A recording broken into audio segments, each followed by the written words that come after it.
இன்ட்ரெஸ்டிங்கான வீடியோக்களை பார்க்க நம்ம தமிழ் வீடியோஸ் சேனலை சப்ஸ்கிரைப் பண்ணிக்கோங்க. மறக்காம பக்கத்தில் இருக்கிற பெல் பட்டனை டச் பண்ணி ஆல் அப்படின்ற ஆப்ஷன் வரும், அதை அழுத்திக்கோங்க. அப்போதான் நாம போற புது புது வீடியோக்கள் உங்களுக்கு வந்து கொண்டே இருக்கும். ஒரு அப்பார்ட்மெண்ட்ல அடிக்கடி திருடு போயிட்டே இருந்தது.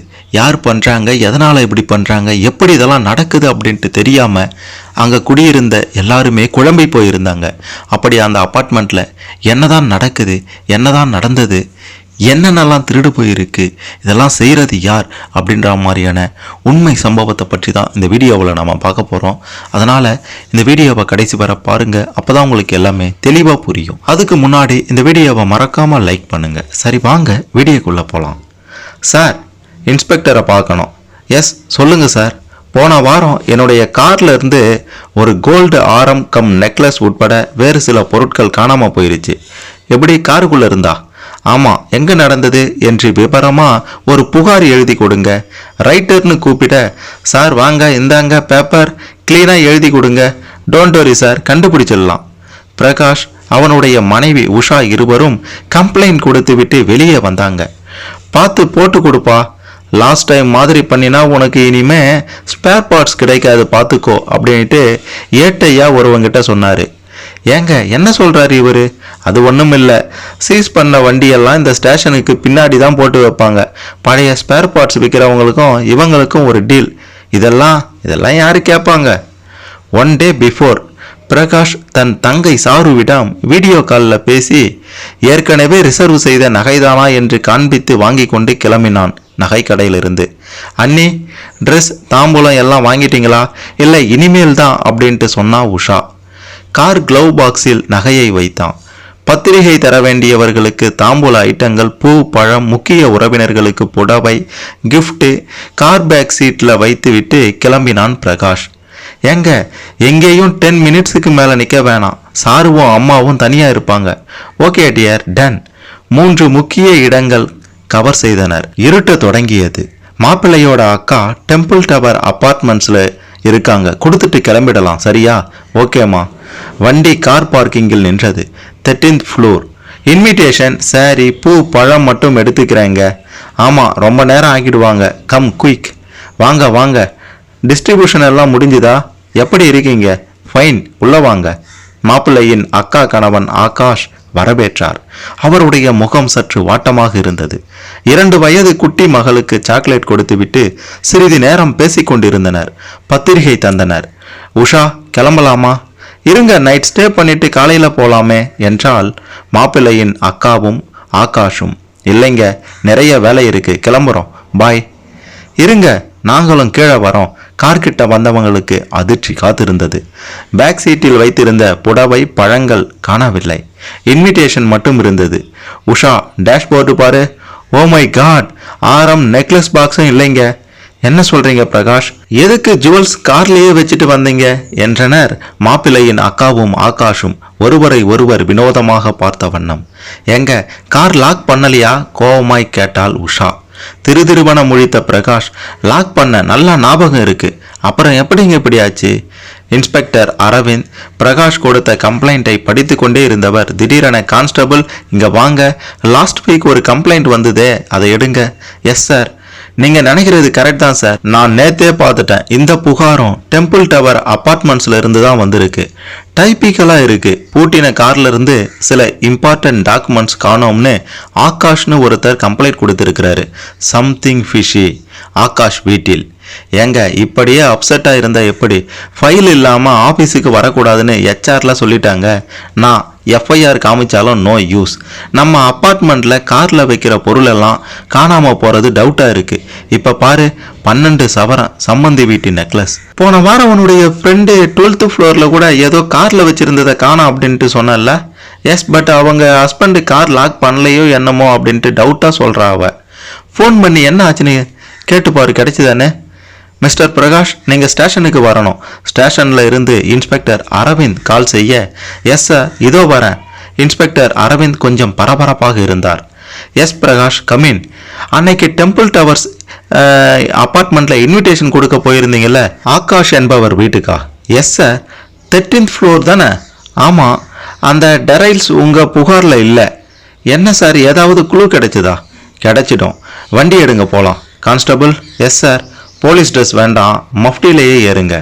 டெம்பிள் டவர்ஸில் நுழையும் முன்பு இன்ஸ்பெக்டர் அரவிந்த் சொன்னாரு, மிஸ்டர் பிரகாஷ், பத்திரிகை தரும்போது எங்க பார்க் பண்ணீங்களோ அதே இடத்துல பார்க் பண்ணுங்க அப்படின்னுட்டு. செக்யூரிட்டி முஸ்தபாவிடம், அசோசியேஷன் செக்ரட்டரி மைக்கேலிடமோ ஃபார்மலாக விசாரித்தார் இன்ஸ்பெக்டர். சார், அன்னைக்கு நைட்டு ஒரு 8:30 மணிலிருந்து 10 வரைக்கும் வந்த சிசிடிவி ஃபுட்டேஜ் காட்டுங்க என்றார் மைக்கேலிடம். எதுவும் வித்தியாசமாக தோணல. செக்யூரிட்டி, உங்களுக்கு இங்கே ஏதாவது வித்தியாசமாக ஸ்மெல் பண்ணா உடனே எனக்கு ஃபோன் பண்ணணும், ஓகேவா? சார், நீங்களும் தான். மைக்கேல் தலையசைத்தார். வாங்க பிரகாஷ். இன்ஸ்பெக்டர் வாங்க. சொல்லியிருந்தா நானே வந்திருப்பேனே. இன்னும் சஸ்பென்ஷனில் தான் இருக்கீங்களா ஆகாஷ்? Yes sir. பிரகாஷ் வித்தியாசமாக பார்க்க ஒரு குட்டி பிளாஷ்பேக் சொல்லி முடித்தார் இன்ஸ்பெக்டர் அரவிந்த். ஆகாஷ் அங்கலாய்த்தான். இங்க என்ன நடக்குதுன்னே தெரியல. ஃபர்ஸ்ட் என்னுடைய car, very important file Prakash. அடுத்து உங்க கார். ஆகாஷின் மனைவி காஃபி கொடுக்க குடித்து விட்டு கிளம்பும் நேரம் இன்ஸ்பெக்டர் அரவிந்த் கேட்டார். ஆமாம் ஆகாஷ், 12th ஃப்ளோர்ல உங்க ஒய்ஃப் ஃப்ரெண்டு புருஷனுடைய கார்ல இருந்து கூட ஏதோ காணாம போச்சு அப்படின்ட்டு சொன்னீங்கல்ல, வாங்க அந்த வீட்டுக்கு போலாம். உடனே அந்த வீட்டுக்கு போனாங்க. ரேவதி, ஒன்றும் இல்லை, அன்னைக்கு சொன்னீங்க அதை பற்றி கேட்கலாம்னு வந்திருக்காரு சாரு. அது வந்து உடனே அவளுடைய கணவன் இடைமறித்து, சார் ஆக்சுவலி அன்னைக்கு நான் கார் லாக் பண்ணல, பட் பெருசாக ஒன்றும் போகலை. என்னுடைய badminton bat and some eatables, அவ்வளோதான் சார், வேற ஒன்றும் இல்லை. ஏண்டி, எவ்வளோ சீரியல் பார்க்குற, அதை பற்றி பேச வேண்டியதானே? இது ஒரு பெரிய விஷயமா டிஸ்கஸ் பண்ணியிருக்க, போ உள்ள அப்படின்னுட்டு கத்தினான் ரேவதியின் கணவன். கான்ஸ்டபிள், நீங்க போய் செக்ரட்டரி மைக்கேல் கிட்ட வேற எந்தெந்த வீட்டில் என்னென்ன காணாம போயிருக்குன்னு லிஸ்ட் கேட்டு வாங்கிடுங்க. Yes sir. ஒரு வாரம் கழித்து இன்ஸ்பெக்டர் அரவிந்துக்கு கால் வந்தது. அப்படியா? அப்படியா. ஃப்ளாட் நம்பர், எந்த ஃப்ளோரு அப்படின்ட்டு சொல்லு. பேரு. ஓகே ஓகே, குறித்து கொண்டான். கான்ஸ்டபிள், எஸ் சார், மஃப்டியில் தானே? There you are. Aravind bullet temple டவர்ஸில் நின்றது. லிஃப்டில் ஏறி 8th ஃப்ளோருக்கு வந்து H3 ஃப்ளாட் கதவை தட்ட ஒருவர் கதவை திறந்தார். ஐடியை காண்பித்து உள்ள போய் பேசலாமா என்றார் இன்ஸ்பெக்டர். உட்காருங்க சார். உள்ளே இருந்து ஒரு மூதாட்டி ஈ என்று பல்லிழித்தாள். தங்கப்பல் செட்டா பாட்டி, நல்லா இருக்கு, எப்போ கட்டினீங்க? அம்மா உள்ள போ. எல்லார்கிட்டையும் பல்ல காமிச்சிக்கிட்டு. சார், அவங்கள ஏன் திட்டுறீங்க? சரி, உங்க பையன் தீபக் எங்க? 2 days ஆகும், ஒரு டூர் போயிருக்கான். உங்க அப்பார்ட்மெண்ட்ஸ்ல 13th ஃப்ளோர் ஆகாஷ் வீட்டு கார்லையும் அவங்க வீட்டுக்கு வந்த உறவினர் ஒருத்தர் கார்லையும் சில ஐட்டம்ஸ் காணாம போயிருக்கு, தெரியுமா? தெரியும் சார், அசோசியேஷன் ஆபீஸ்ல பேசிக்கிட்டாங்க. அதை ஏன் சார் என்கிட்ட கேட்குறீங்க? என்னுடைய பையன் ஸ்கூல் ஃபர்ஸ்ட் என்றால் அவனுடைய மனைவி. வாமா வா, சிகப்பா இருக்கிறவன் பொய் சொல்ல மாட்டான் அப்படின்ற மாதிரி இருக்கு நீங்க சொல்றது. ஸ்கூல் ஃபர்ஸ்ட்னா வைக்கிற புத்தி இருக்காதா? ருசிகண்ட பூனை சும்மா இருக்காது. வடையை தேடி எலி வராமையா போயிடும், பொறி வச்சு பிடிக்கிறேன். சரிங்க சார், இதெல்லாம் எங்ககிட்ட ஏன் சொல்றீங்க? புரியும், கூடிய சீக்கிரம் புரியும். கான்ஸ்டபிள், அந்த பையன் ஃபோன் நம்பரை வாங்கிடுங்க, கிளம்பலாம். உடனே அங்க இருந்து கிளம்பிட்டாங்க. இன்ஸ்பெக்டர் அரவிந்த் அவருடைய வீட்டில் குடித்து கொண்டிருந்தாரு. டிவியின் சத்தம் அதிகமாவதை கேட்டு, ஏமா இவ்வளவு சவுண்டு வச்சிருக்க, காதே செவிடாயிடும் போல இருக்கு. சவுண்டு இன்னும் அதிகமாகி கொண்டே போனது. ஏங்க டிவி சத்தமா வச்சிருக்கீங்க, இப்படியா வச்சு பாக்குறது அப்படின்னுட்டு மனைவியும் சமையல் அறையில இருந்து கத்தினான். ஏண்டி காதல விழலியா நான் சொல்றது? ஹாலுக்கு கத்தியபடி வெளியே வந்தான். திடீரென டிவி ஆஃப் ஆனது. மனைவியும் ஹாலுக்கு ஓடி வர அவர்களுடைய 2 வயது மகனின் கையில் டிவி ரிமோட் இருந்தது. எல்லா பட்டன்களையும் அழுத்தி அழுத்தி விளையாடி கொண்டிருந்தான். ஏங்க, அவங்கிட்ட இருந்த அந்த ரிமோட்டை பிடிங்கி வைங்க. அரவிந்துக்கு ஒரு கணம் பொறி தட்டியது. கான்ஸ்டபிள், ஐயா சொல்லுங்கய்யா, மணி 10 ஆயிடுச்சு, இப்போ போகணுமா டெம்பிள் டவர்ஸுக்கு? நோனோ, நாளைக்கு போகலாம். நான் சொல்றத நல்லா கேட்டுக்கோங்க.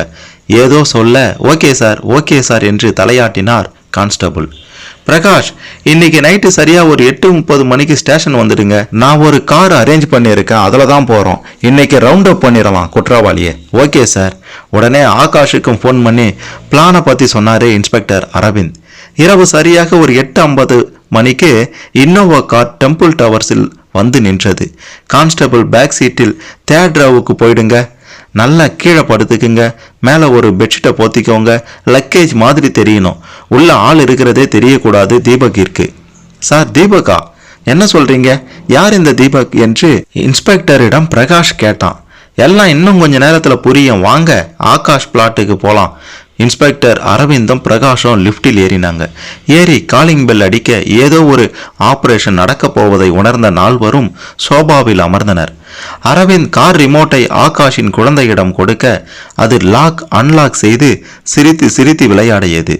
அரவிந்த் நினைத்தபடியே கார் அன்லாக் ஆன சத்தம் கேட்டு தீபக் மெதுவாக கார் பக்கத்தில் வந்து நின்றான். காரை ஒரு வலம் வந்தான். உள்ளே யாரும் இல்லை என்று புரிந்து கொண்டான். ப்ளூடூத்தில் இன்ஸ்ட்ரக்ஷன் கான்ஸ்டபிளுக்கு போனது. வந்துட்டான். ரெடி 1 2 3. தீபக் கார் கதவை திறந்த அடுத்த நொடியே கான்ஸ்டபிள் பாய்ந்து அவனை பிடித்தார். சார், பையன் மாட்டிக்கிட்டான், வாங்க கீழே இறங்கி.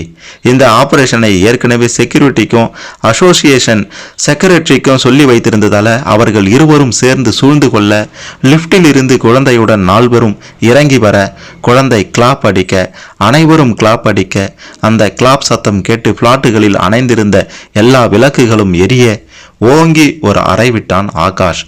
எங்கடா ஃபைல், உன்னால என்னுடைய நிம்மதியே போச்சு. பிரகாஷும் அடிக்க கை ஓங்கி கொண்டு வர, சார் சார் சார் தெரியாம பண்ணிட்டேன், விட்டுருங்க சார் ப்ளீஸ், எல்லா ஃப்ளாட்ல இருந்தும் பார்க்குறாங்க சார், விட்டுருங்க. தம்பி, ஸ்கூல் பஸ்ட் மட்டும் வந்தா போதாது, ஏறு கார்ல. கான்ஸ்டபிள், இவனுடைய பேரண்ட்டையும் கூட்டிட்டு வாங்க, ஸ்டேஷன்ல வச்சு விசாரணை செய்வோம். மைக்கேல், முஸ்தபா தானே நீங்க 2 பேரும், நீங்களும் ஸ்டேஷனுக்கு வரணும். காரில் ஏறிய ஆகாஷும் பிரகாஷும் இன்ஸ்பெக்டரை பார்த்து, சார் ஒன்று கேட்கலாமா? தெரியும் நீங்க என்ன கேட்க போறீங்கன்னு. ஒரு நாள் செக்யூரிட்டி முஸ்தபா எனக்கு கால் பண்ணாரு. கொஞ்ச நாளுக்கு முன்னாடி ஒரு பெண்ணுடன் தீபக் வந்திருந்தான். செக்யூரிட்டியை பார்த்தவுடன் வழிந்தான். ஹி ஹி ஹி ஹி, இப்பதான் போறீங்களா ஷிஃப்ட்டுக்கு அப்படின்ட்டு கேட்டான். அது ஒன்றும் இல்லை, கூட படிக்கிற பொண்ணு இது. நான் ஒன்றும் கேட்கலையே தம்பி. இல்லை கேட்பீங்களோன்னு நினச்சி சொன்னேன். பையன் புது புல்லட்டு ஐஃபோன் என்று பந்தாவாக இருந்தான். அந்த புள்ள கையிலையும் ஒரு புது மொபைல் மாதிரி இருந்தது. அவளுடைய ஸ்கூட்டியிலையும் ஃபார் ரெஜிஸ்ட்ரேஷன் ஸ்டிக்கர் ஒட்டி இருந்தது. பாய், இந்தாங்க செலவுக்கு வச்சுக்கோங்க. இல்லை வேணாம் தம்பி, இன்னைக்கு சம்பளம் போட்டுருவாங்க என்று செக்யூரிட்டி சொன்னார். அட பரவாயில்ல பாய், உங்களுக்கு எவ்வளவோ செலவு இருக்கும் என்று 2000 ரூபாய் நோட்டை ஒன்றை எடுத்து அந்த செக்யூரிட்டியின் பாக்கெட்டில் வைத்தான். பர்சில் 2000 ரூபாய் தாள்கள் கத்தையாக இருந்தன. இதை எப்போ செல்லாதுன்னு சொல்ல போறாங்களோ அப்படின்ட்டு அழுத்து கொண்டான். அது ஒன்றுமில்ல பாய், அப்பாவுக்கு கம்பெனியில் நல்ல ப்ரொமோஷன், சேலரி இன்க்ரீஸு எல்லாம் கிடைச்சிருக்கு. இதை கூட நான் கேட்கலையே தம்பி. இல்லை ஏதாவது கேட்பீங்க அப்படின்ட்டு நினச்சேன். வரேன் தம்பி. ஓகே பாய், ஏதாவது ஹெல்ப் வேணும்னா கேளுங்க, நம்மெல்லாம் ஒன்றுக்குள்ள ஒன்று அப்படின்ற மாதிரி அன்னைக்கு நடந்ததை செக்யூரிட்டி முஸ்தபா அவர்கள் இன்ஸ்பெக்டரிடம் சொல்லி முடித்தார். போலீஸ் ஸ்டேஷனில், சார் என்னுடைய பையனை விட்டுருங்க சார் ப்ளீஸ், கெஞ்சினார் தீபக்கின் அப்பாவும் அம்மாவும். டேய் வாங்க உட்காரு, கான்ஸ்டபிள் இவங்கிட்ட தன்மையாக விசாரிங்க, உள்ளே போய் கொஞ்சம் லாடம் கட்டிட்டு வந்துடுறேன்.